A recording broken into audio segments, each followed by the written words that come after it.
1944년 이탈리아 전선에서는 남부 지역을 점령한 연합군이 21개 사단을 동원하여 독일군을 북쪽으로 몰아낼 준비를 하고 있었다. 이에 맞선 독일군 70만 병력은 이탈리아 중북부 지방을 이루고 있는 산악지형을 중심으로 구스타프 방어선을 펼치며 연합군을 막아냈다. 그러나 연합군이 나폴리에 상륙시킨 기갑 전력이 로마로 진격하기 위해서는 반드시 구스타프 방어선을 무너뜨리고 6번 고속도로를 확보해야 했다. 그리고 이 길목을 훤히 내려다보고 있는 산이 바로 몬테카시노 산이었다. 몬테카시노의 수많은 언덕들은 독일군이 연합군의 움직임을 정찰하기 위한 최적의 장소들이었고 훌륭한 포격 거점이 될 수 있었다. 특히 산 정상에 있는 수도원에서는 카시노 도시 전체를 내려다볼 수 있었기 때문에 전략적으로 매우 중요한 장소였다. 이곳을 방어하기 위해 급파된 독일 공수부대 역시 몬테카시노 산을 중심으로 수비를 강화했다. 그러나 이탈리아 주둔 독일군 사령관이었던 알베르트 케셀링 원수는 수도원은 손끝 하나라도 건들지 말라고 신신당부했다. 이 수도원은 529년에 지어진 중세시대 건물로 가치 있는 고문서들이 복원된 중요한 유적이었기 때문이다. 독일군은 수도원을 점거하지 않겠다는 의사를 연합군 지휘부에도 전달하였으며 여기에는 수도원을 공격하지 말라는 메시지도 포함되어 있었다.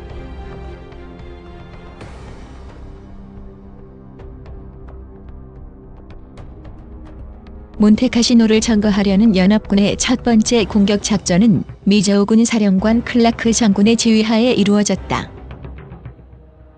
미 36사단이 강을 건너 6번 도로를 확보하고 34사단이 수도원과 산 아래에 위치한 카시노 도시로 진격할 계획이었다.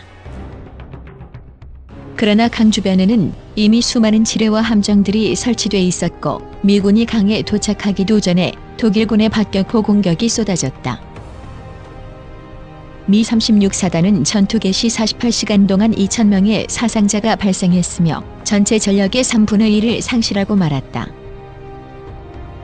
이틀 후 34보병사단이 수도원을 향해 언덕 방면으로 진군하기 시작했지만 결과는 마찬가지였다. 안반으로 이루어진 산 위에서는 개인호를 파는 것도 불가능했기 때문에 미 보병들은 독일군의 포화에 노출된 채 싸울 수밖에 없었다.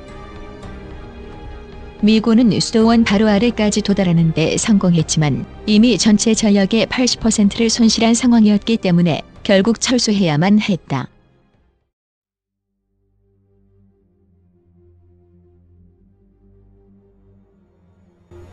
연합군의 2차 공격은 패퇴한 미군을 대신하여 영국 제8군 소속의 뉴질랜드 군단으로 교체되었다.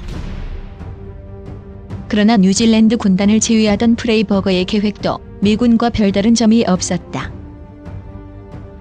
오히려 수도원에서 훤히 보이는 길로 보급 물자를 실어 나르다가 제대로 조준된 독일군의 포격을 받으면서 공격은 시도조차 못해보게 된다. 상황이 이렇다 보니 독일군이 수도원을 포격 관측지로 사용하고 있다는 연합군의 의혹이 점차 증폭돼 갔다. 수도원을 점거하지 않겠다던 적군의 말을 믿을 수가 없었고 실제 수도원을 출입하는 독일군을 보았다는 병사들도 있었다. 결국 수도원 내부에 독일군의 정찰병이 있다고 판단한 연합군 지휘부는 수도원 파괴를 결정한다.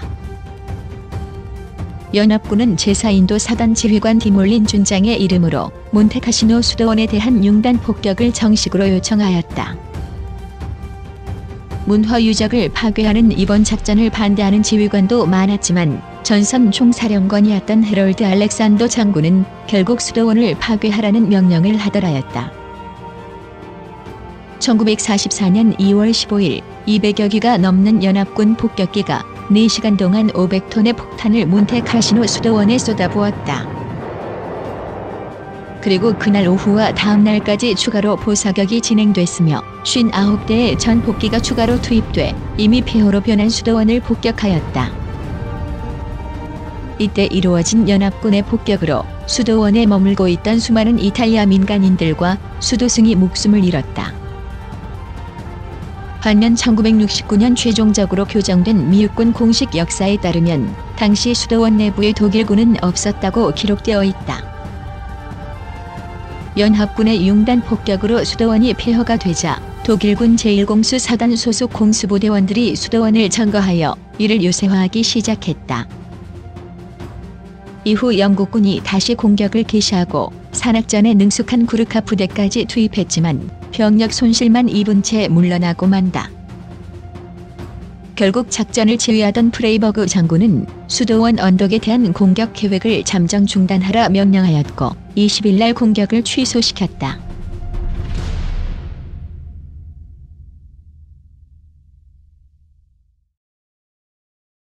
두 번의 공격으로 큰 피해를 입자 연합군 총사령관 알렉산더 장군은 작전을 완전 수정하여 산 아래에 위치한 카시노를 집중 공격하기로 계획한다. 카시노와 수도원 언덕을 동시에 공략하는 양동 작전이었다. 1944년 3월 15일 연합군의 폭격기들이 4시간 동안 25만 발에 달하는 포탄을 카시노에 투하했다. 그리고 연합군 병사들은 이 폭격에 독일군이 많은 피해를 입었길 희망하며 도시로 진군해 갔다. 그러나 폭격으로 도로가 파괴되면서 오히려 연합군 전차들이 전진을 하지 못했다.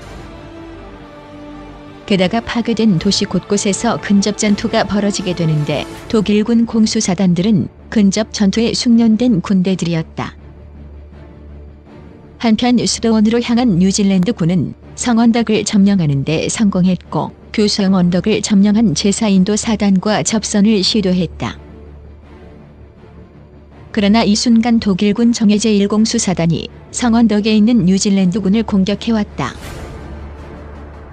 바위 투성이의 산 위에서 벌어진 이 전투로 양측은 큰 피해를 입게 되는데 몸을 숨기지도 못한 부상자들이 사방에 널브러져 있었다.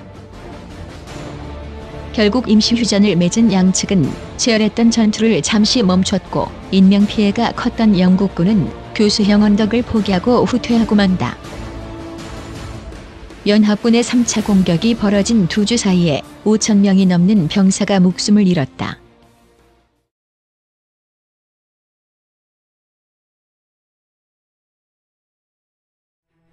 연합군 지휘부는 마지막 작전으로 전병력을 투입해 동시에 3곳에서 공격을 시작하기로 한다.